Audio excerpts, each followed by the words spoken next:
كاك شاكر فرمو براكم. والله جان فرمو. السلام عليكم. عليكم السلام ورحمة الله وبركاته. كاك شاكر باشي ماموسا سلامتي إن شاء والله الله. الحمد لله سباز بو خواهي قورا جناب خاب تمشكر خير باشن سيدا وشاكيتو جان بدرزوا إن شاء الله. يخوى سلامت من قلب رزشتان ده دعاء خير ما بو بقى ماموسا. خواهي بدعاء الصالحان بيوش دعاء خير ما ماموسا ممكن إن شاء الله. بسياركم هيا. جانكم فرمو. بله. ماموسا اللي هندق مصابر قدر مزقوتان بسم الله بدنجي برس ناخندريد. بله والحمدش وكو مثلا بر قدر دبینین نویجی بیانیان نویجی مثلا عایشا نویجی مثلا یوت مغرب هر دو رکعتای کم بدنگی برز دخونین بس بسم الله لهندک مزگوتا بدنگی نظم دخونید هو یکت شیعه هندکیش مثلا هندک مزگوتیش مثلا بدنگی برز دخونن بسر تشاو ودرون دكم وباو كاك شاكر جان بسر تشاو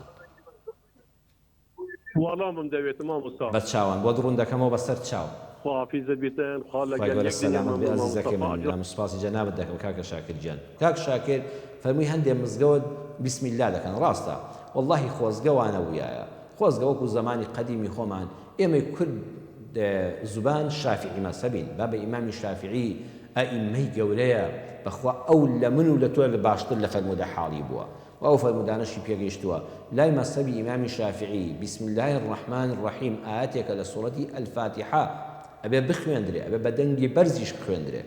لا الشافعي مذهبك بسم الله الرحمن الرحيم كامامك بمذهب الشافعي بيجنو يجيبوا خلقك ابي ابدا بسم الله الرحمن الرحيم بدنجي برز شلون دل الحمد لله رب العالمين بدنجي برز بلا هم الشعر زي جناب تانم كردوا با تباين مزقود بباريزين خوزگه همو امام كان من وكو مذهب الشافعي فاتحه بو امام مكان بخوندا ويكسر دراوچ نبويا بلام اگه امام مزگوتكي خومان هي من هي جنابت هي ايمان داران چونو امام بسم الله او هدكا بلام بدنگي نزم ده بسم الله الرحمن الرحيم انزل الحمد لله رب العالمين دم برز دكا اوان بمذهب ابو حنيفه وزاناني تر دفرون بسم الله الرحمن الرحيم ايات يغنيه لسوره فاتحه وفرمودش لو باروا هيا كبيغمبري خاص صلى الله عليه وسلم كإمامتي كردوا جار هبوا الحمد لله رب العالمين دستي بيا كردوا كواتكا كشاكر وهمو مسلمانا لهر مزگوتێکە نوێشتان کرد من پێم وایە ئیمامەکانی برای خۆم هاوپیشەکانی مەلام مادام باب و باپیرانی ئێمە و ئێمەش هەر لەسەر مەذهەبی شافعی کاروباری ئاینیمان جێبەجێ دەکەین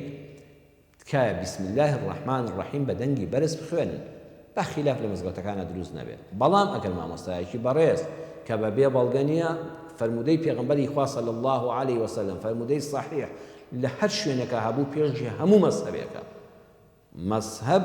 بحديث لا دس يعني كحديث يكي بيغمبر صلى الله عليه وسلم أبو هم قصي إمام شافعي وأبو حنيفة ومالك وأحمد وأنا نامين قصي بيغمبر صلى الله عليه وسلم للدواء قرآني بربركة بخششوا بيش هم قصي عالم وزانا يكوتوا أو ما مصطعي كذا فرمي بسم الله بدنجي نزم دكم ودوالم الحمد لله لو دس بيدك بسورة الفاتحة أيش بلغي فرمودي هي کەواتەمەیکە بە ئیشکال نوێژی هەموو لایەک دروستە زانەکان لەبارەی فەرمودەکانەوە یان پێی نەگەیشتووە یان پێی گەیشتەوە جۆرێک لێ حاڵی بووە ئەوەی کە بە بسم الله بەدەنگی بەرز دەکات نوری عەلا نور ئەوەی کە بسم الله بەدەنگی نزم دەکات و لە الحەمدولله و دەنگ بەرز دەکاتەوە ئەوەش هەر نورە گرنگ ئەوەیە بە دڵ و بە گیان ڕوو بکەینە نوێژەکە و برایەتی ناو مزگەوتمان بپارێزین و مناقەشە لەگەڵ ئیمامی مزگەوتانەکەی من بۆ خۆم بەلامەوە زۆر ئاسایە ڕۆژانە دەگەڕێم و ئیمامەتی شتم نییە هەر جارێ لە شوێنێک نوێژ دەکەم مامۆستای وایە بسم الله دەکا گەلێ خۆشحاڵترە مامۆستای وایە بسم الله ناکە بەلامەوە زۆری احتیاجیە و مسلمانانیش دەبێ هەروە بن ئێمە گرنگەوێت تەبایی ناو مزگەوتمان بپارێزین و ڕێزی ئیمامی نوێژەکانمان بگرین و ڕەخنەیان لێ نەگرین هەردوو تەرەف بەڵگەیان هەیە لە ڕووی شەریعەتەوە ئینشاءڵڵا نوێژی هەموو لایە گرنگەوەی خوا لێمان قبوڵ کە بە دڵێکی ساف ڕوومان کردبێتە خوای پەروەردگار